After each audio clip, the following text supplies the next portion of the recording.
gangguan dari sisi suara. Oke, jadi dari sisi dampak ekonomi kita melihat ada efek domino dari tahap pertama, yaitu industri travel, turisme, dan hotel yang terkena. Ini dampaknya pindah ke tahap kedua, yaitu manufaktur, pabrik-pabrik, dan transportasi. Tahap ketiga kita melihat industri oil and gas, pertambangan, dan jasa.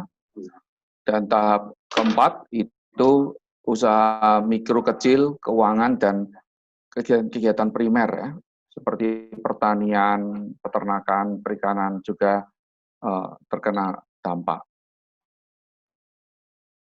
Kalau kita melihat secara lebih skematis, ya, bahwa dampak yang terjadi ini jauh lebih kompleks. Kalau kita lihat dari ekspor impor, yang jelas permintaan dari luar itu turun, ya.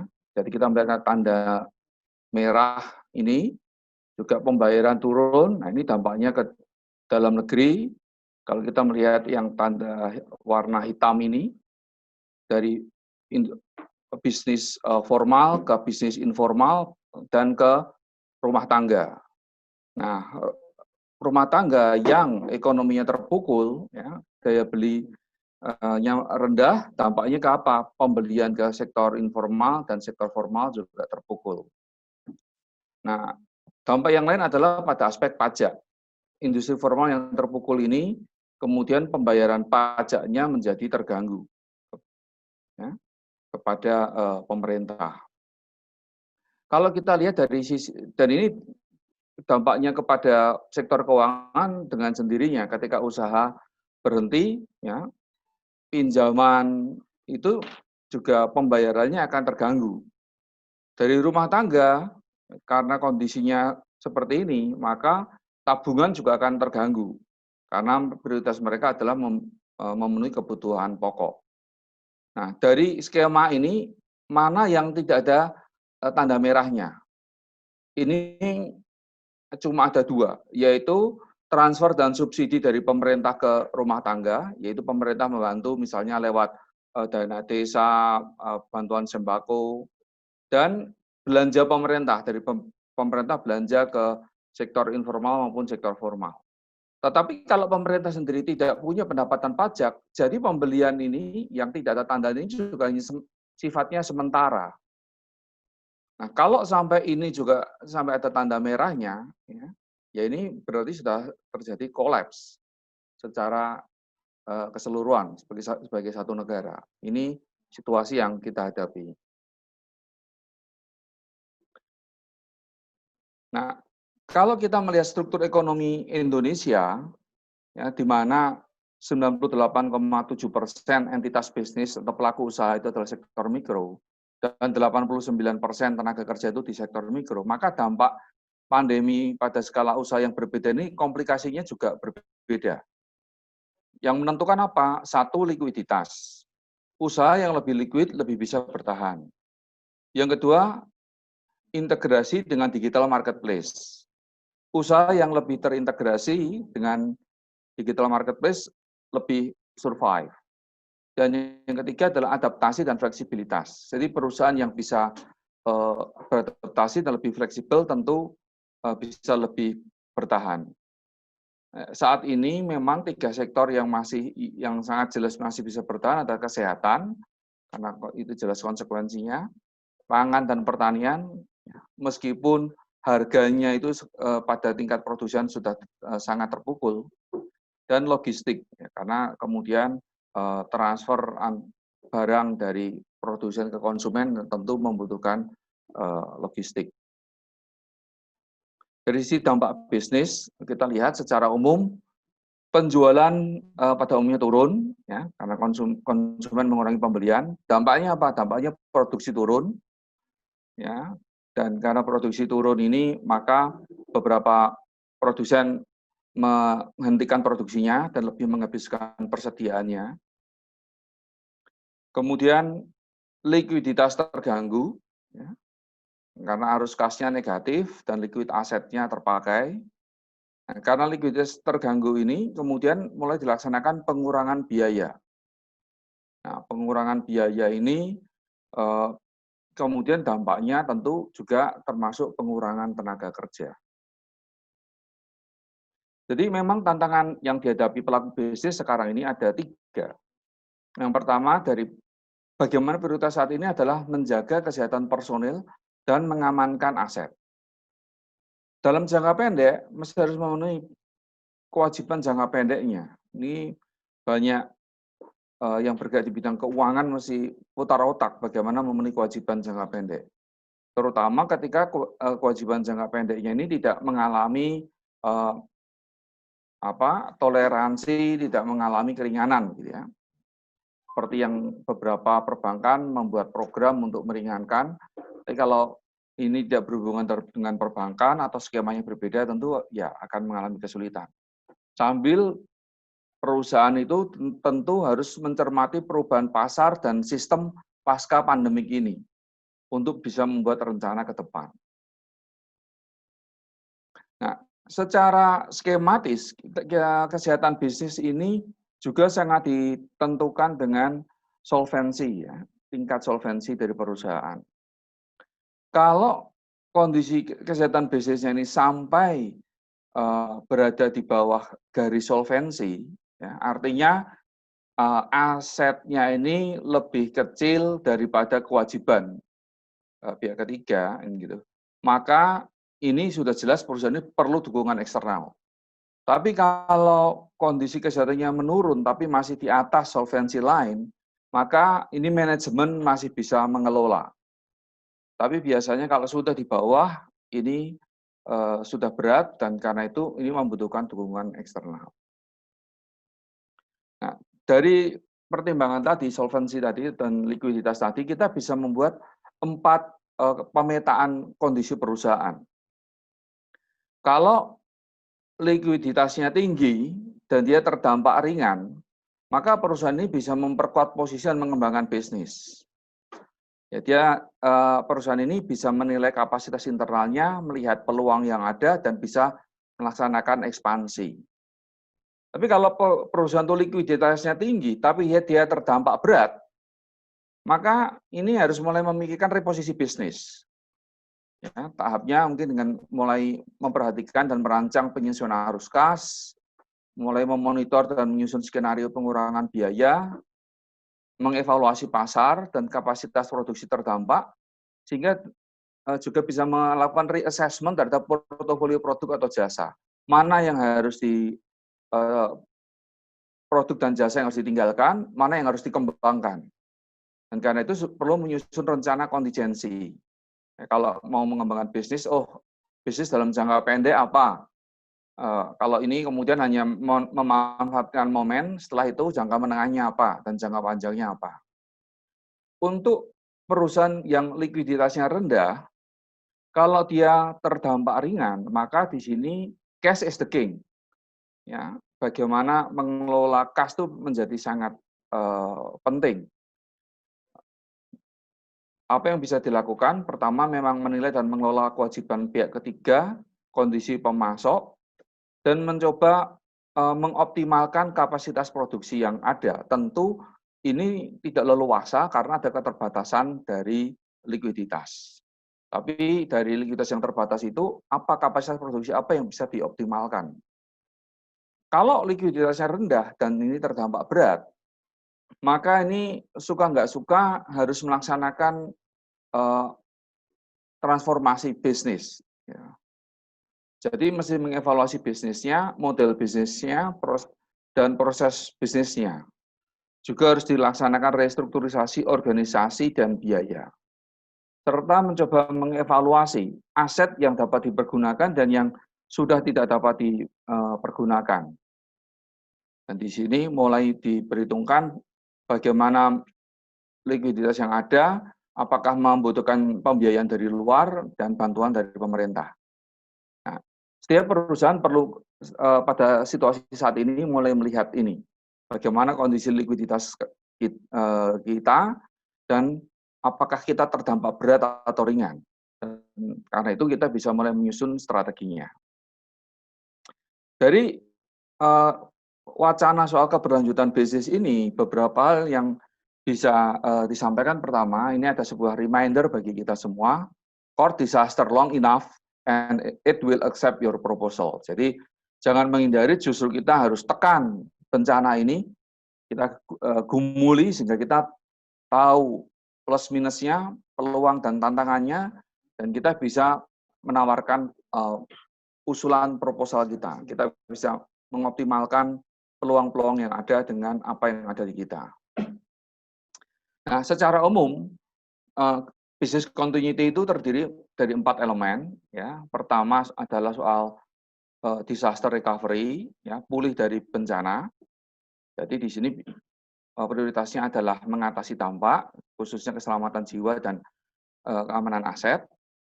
Berikutnya adalah soal contingency planning, ya, menyusun beberapa alternatif rencana, karena setelah bencana tentu ada banyak faktor yang tidak pasti.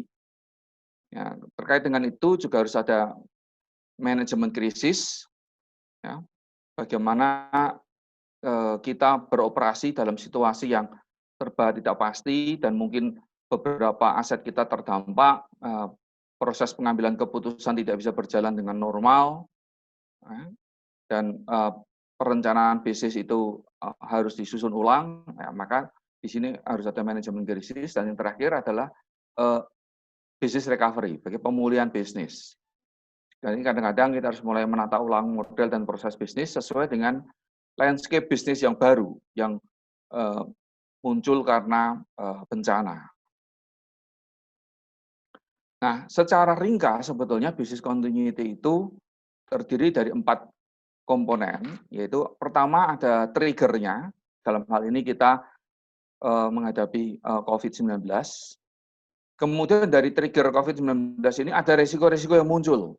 Ada risiko yang muncul segera dalam waktu dekat, ada risiko yang munculnya belakangan.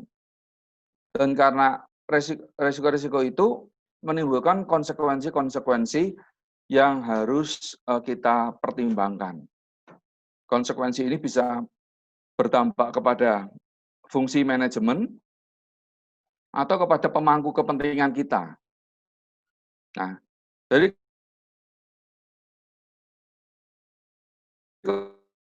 konsekuensi-konsekuensi tersebut, kemudian kita mesti menyiapkan respon.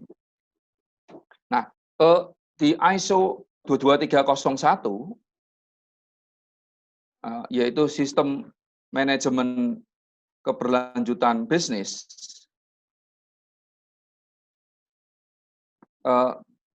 pertama harus dijelaskan apa yang disebut Business Continuation Management System, atau sistem manajemen keberlanjutan bisnis.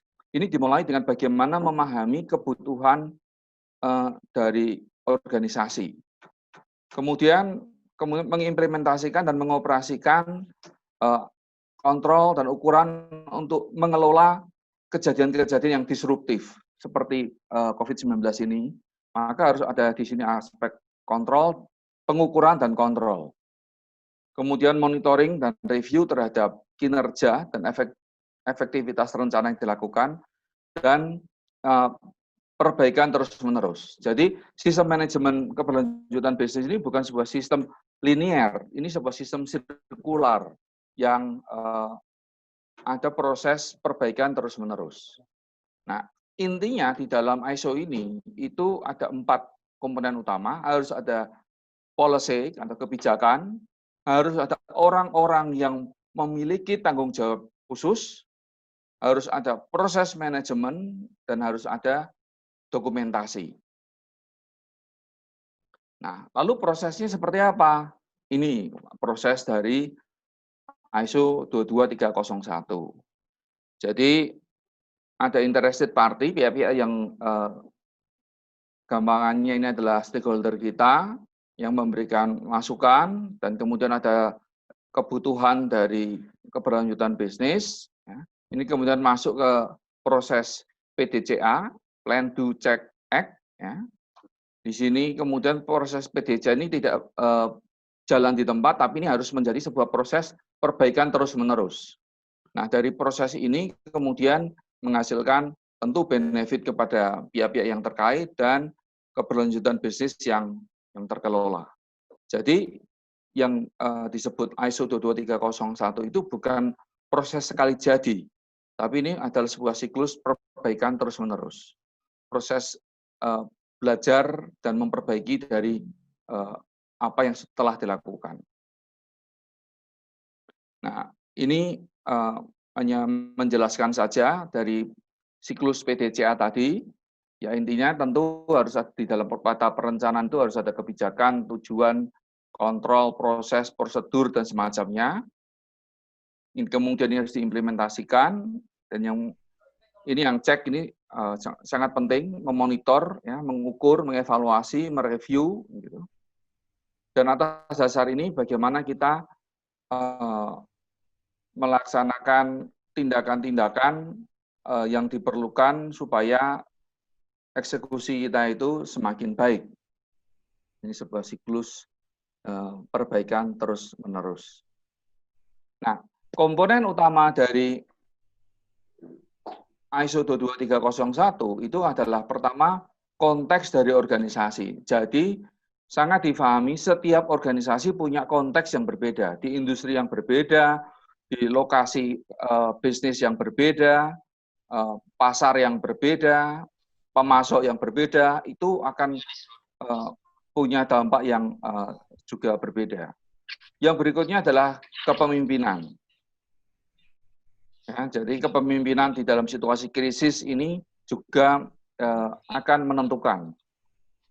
Berikutnya adalah aspek perencanaan. Bisa tidak perusahaan itu membuat proses perencanaan yang cepat menghadapi situasi krisis seperti yang sekarang terjadi. Kemudian juga support. Ya, apakah perusahaan ini punya sistem support ketika sistem support yang utama itu terganggu? Apakah punya mekanisme support yang cepat bisa disesuaikan? Yang berikutnya adalah sistem operational planning dan control. Jadi ini intinya harus jelas siapa mengerjakan apa dan kapan. Dan ini harus disusun ulang segera setelah krisis. Yang terakhir adalah tentu evaluasi dari kinerja. Ini intinya dari ISO 22301. Nah, beberapa hal yang bisa kita jadikan rekomendasi. Yang pertama disadari adalah kondisi semua perusahaan ini rata-rata bisa digambarkan dengan begini. Kapal ini di tengah badai, kita menghadapi gelombang besar. Jadi ini saatnya kita itu bekerja sama. Seluruh elemen, seluruh pemangku kepentingan. Tidak penting lagi kenapa kok bisa begini, kok bisa begitu, kenapa kita bisa terjebak pada situasi ini. Gitu. Nah, yang berikutnya adalah kita dengan gelombang yang ada, kita harus berselancar di atas gelombang itu. Apa yang bisa dilakukan dengan berselancar di atas gelombang besar yang kita hadapi sekarang? Pertama adalah kita bagaimana mencegah kerusakan lebih jauh pada aset bisnis. Yang kedua, kita perlu meninjau kapasitas dan skill yang dimiliki. Mana yang terdampak dan mana yang tidak.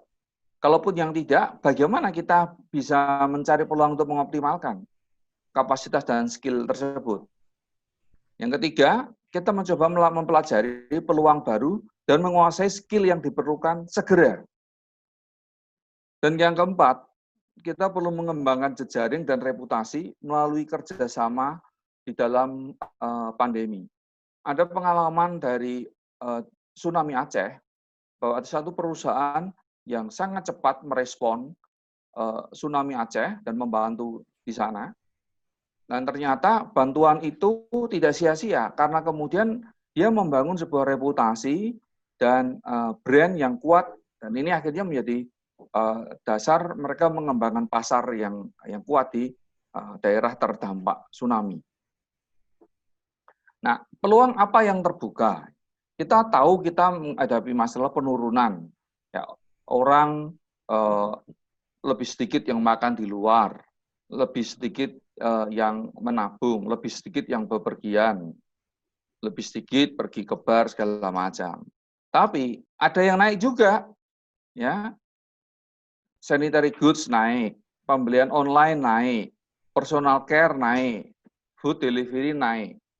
Nah, kita tidak bisa berbuat apa-apa dengan yang turun, tapi yang naik ini peluang apa yang bisa dibangun dari situ? Yang lain, orang sekarang yang berkurang, orang dilarang bepergian, kan gitu, perjalanan, kemudian belanja. Tapi sekarang dari sisi waktu, orang banyak menghabiskan waktu di rumah.